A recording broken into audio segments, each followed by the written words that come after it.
Jeffrey Dahmer fue uno de los asesinos en serie más notorios y perturbadores de la historia criminal de los Estados Unidos. Entre 1978 y 1991, Dahmer cometió una serie de crímenes atroces que dejaron una huella imborrable en las vidas de sus víctimas y sus seres queridos. Jeffrey Dahmer empezó a tener fantasías de dominación y atracción por los órganos a una edad muy temprana. A los 18 años, Jeffrey Dahmer recogió a su primera víctima, Stephen Hicks, bajo el pretexto de llevarlo a un concierto. Sin embargo, Dahmer cambiaría de opinión y decidió asesinarlo en su casa. Después del crimen, Dahmer enfrentó el dilema de qué hacer con el cuerpo y optó por desmembrarlo para deshacerse de él más fácilmente. Concretamente, los restos de Stephen jamás aparecieron. Dahmer afirmó que no tenía ninguna intención de matar a este joven, sino de cumplir su fantasía de dominación, pero se frustró al descubrir que Stephen era heterosexual. Los padres de Stephen estuvieron buscándolo incansablemente, pero lamentablemente no tuvieron éxito. La desaparición de Stephen fue un golpe devastador para su familia. Stephen Tuomi fue la segunda víctima de Jeffrey Dahmer. Era un cocinero de 25 años descrito como un joven agradable y talentoso. Después de conocer a Dahmer en un bar, decidieron pasar la noche juntos en un hotel, pero Dahmer intentó drogarlo sin éxito. Al despertar, Dahmer encontró a Stephen muerto y admitió ser responsable de su muerte. En pánico, Dahmer desmembró el cuerpo y desechó los restos en la basura, manteniendo su cabeza por algún tiempo. Los restos nunca fueron encontrados y la desaparición de Stephen fue reportada por su familia, pero la policía no pudo encontrar pistas sobre su paradero. Jamie Dostator. Aunque no está claro cómo Jamie conoció a Jeffrey Dahmer, algunas teorías sugieren su posible participación en la prostitución o huida de su casa, debido a problemas familiares.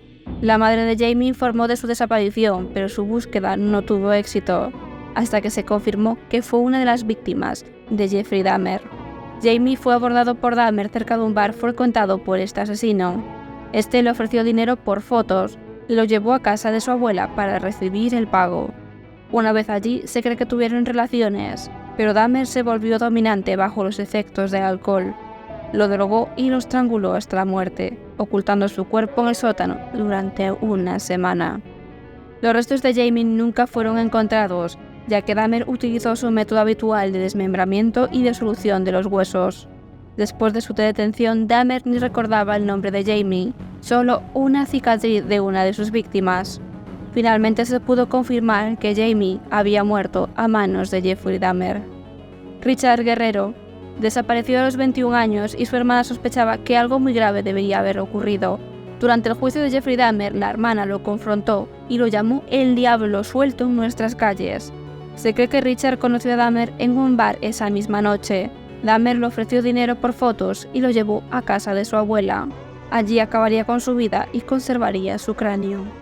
Dahmer admitió su culpabilidad en la muerte de Richard y confirmó su fallecimiento. La familia de Richard había contratado incluso a un investigador privado que los estafó y desapareció, sin tomar en serio su caso. Anthony Sears era un gerente de un establecimiento en Milwaukee y tenía planes para celebrar su ascenso con su familia en la cena de Pascua, pero nunca apareció. Tenía ambiciones de ser modelo y estaba ahorrando para dejar la ciudad. Su madre pensó que se había ido a celebrar con unos amigos, hasta que pasaron 4 semanas y no tuvo noticias de él. Jeff Connor era un amigo de Anthony y fue la última persona en verlo con vida, antes de su desaparición el 25 de marzo de 1989. En un documental, Jeff relata cómo conoció a Dahmer cuando se reunió con Anthony antes de irse a casa. Describió a Dahmer como un hombre rubio con gafas. Luego de esto decidieron ir a desayunar antes de separarse. Jeff los llevó en un coche a una zona de la ciudad antes de despedirse. Días después, Jeff Connor se enteró de la desaparición de Anthony. Cuando la familia de este se puso en contacto con él, fue acompañado por la policía a bares gays en busca de pistas. La situación fue difícil y Jeff decidió abandonar la ciudad, dejando atrás su pasado en Milwaukee. Hasta el día de hoy, Jeff se siente atormentado por la noche en que vio a Anthony por última vez y lamenta no haber podido cambiar el curso de los acontecimientos. Ricky Biggs, también conocido como Raymond Smith, Solía ausentarse por largos periodos de tiempo. Después de ser liberado de la cárcel, residía con su media hermana y tenía una hija de 10 años en Rockport, Illinois. Su paradero fue desconocido desde el 29 de mayo de 1990.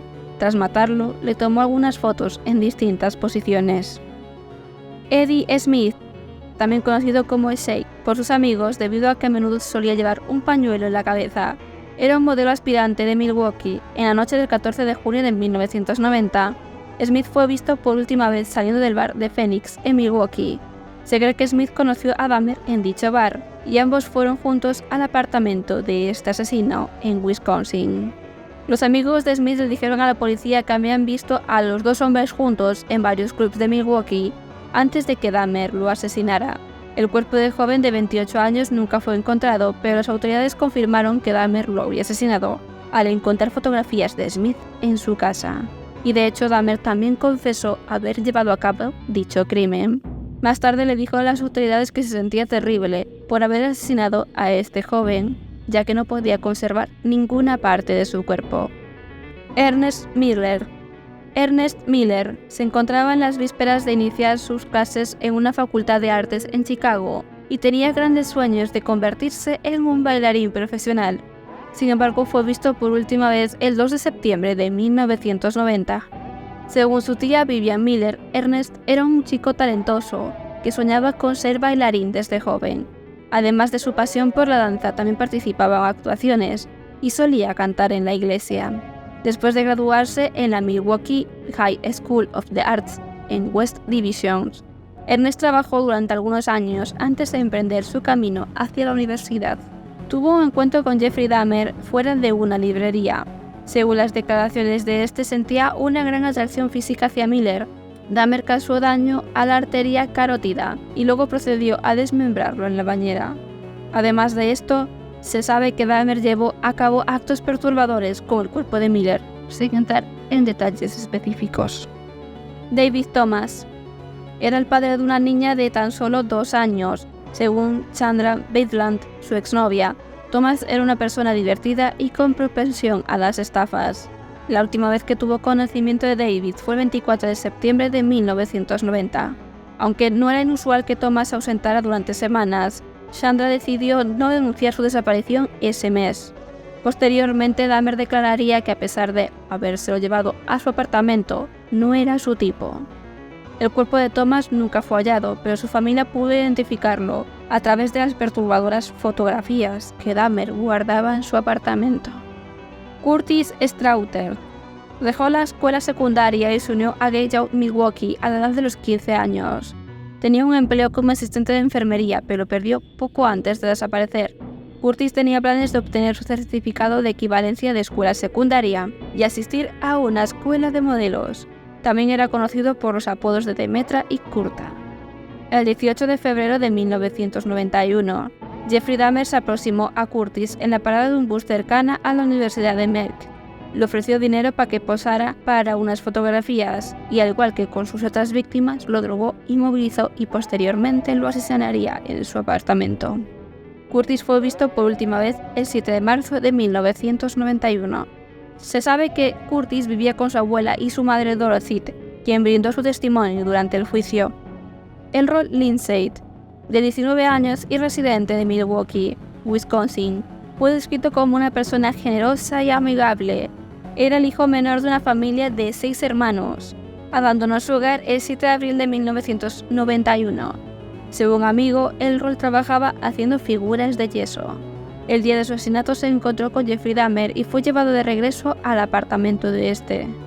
A diferencia de otras víctimas, Elroy era heterosexual y no mostraba ningún tipo de interés sexual en Dahmer. Una vez en el apartamento, Dahmer lo drogó e intentó ponerlo en estado vegetativo, utilizando herramientas eléctricas. Pero el método no funcionó. Elroy recuperó la conciencia y Dahmer acabó con su vida. Tony Hughes, una persona sorda que perdió la audición debido a un tratamiento médico en su infancia. A pesar de su pérdida de audición y dificultades para hablar, Tony tenía grandes sueños y aspiraba a convertirse en modelo. Era descrito como divertido, animado y cariñoso por sus seres queridos.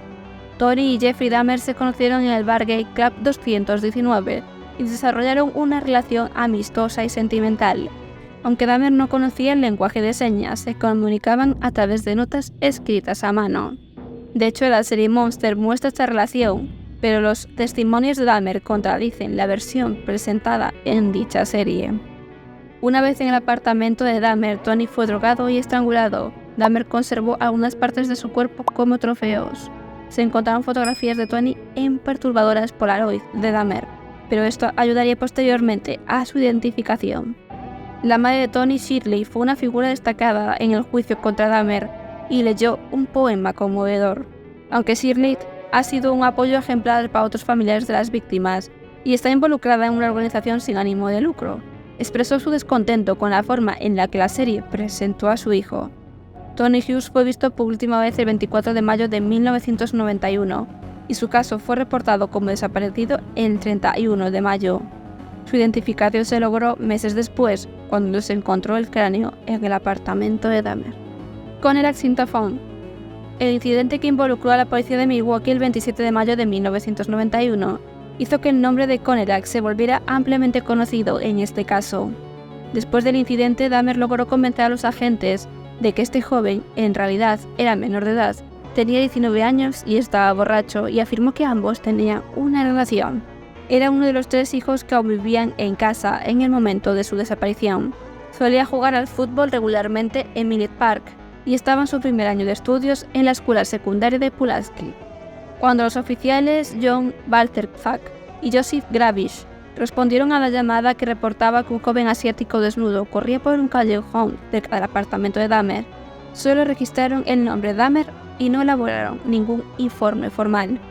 Poco después, Dahmer acabó con su vida, convirtiéndose así en su 13ª víctima, estrangulado hasta la muerte según los informes.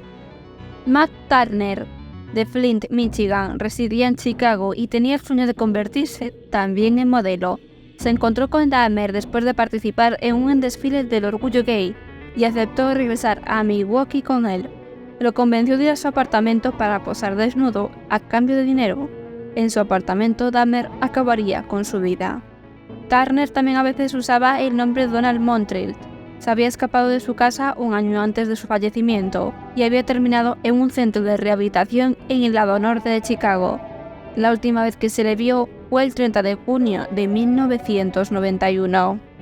Jeremiah Weinberg, nacido el 29 de septiembre de 1967, tenía 23 años. Aunque era natural de Puerto Rico, vivía en Chicago durante la década de los años 90.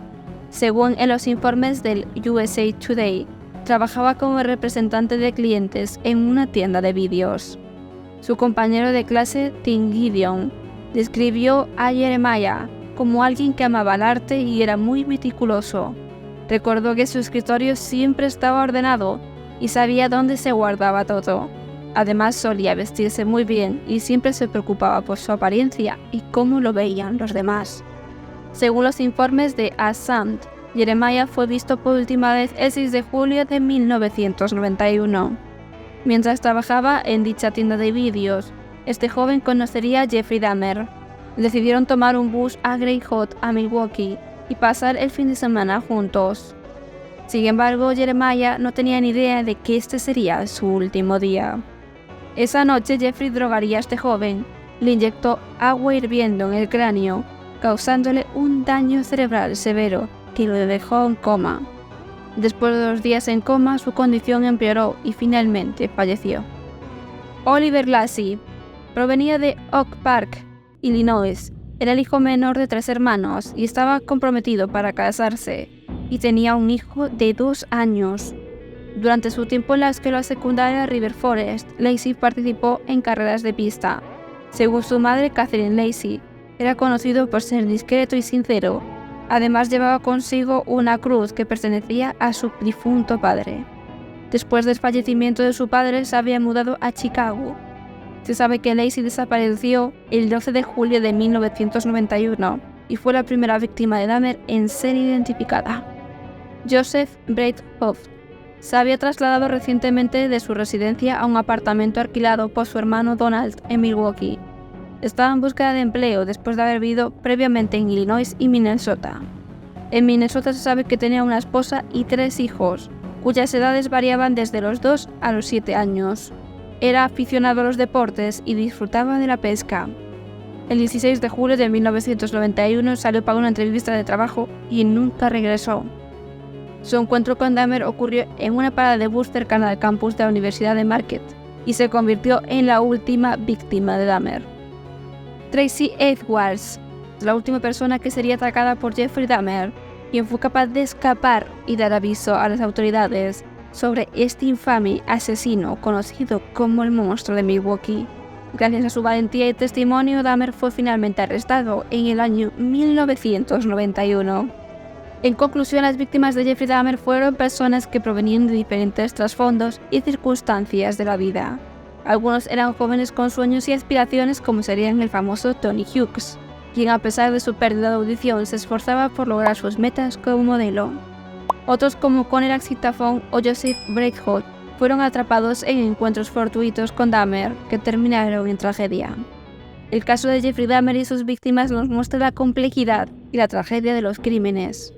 A través de su historia se destaca la importancia de investigaciones exhaustivas, la protección de los más vulnerables y el apoyo de las víctimas afectadas. Es fundamental recordar a estas víctimas y honrar su memoria. Nuestro contenido en ningún momento intenta justificar las acciones narradas anteriormente. Así concluye nuestro vídeo de hoy. Déjanos saber en los comentarios qué te ha parecido este vídeo y no olvides suscribirte así como dar like si aún no lo has hecho, para no perderte nuestros próximos vídeos. Nos vemos la semana que viene.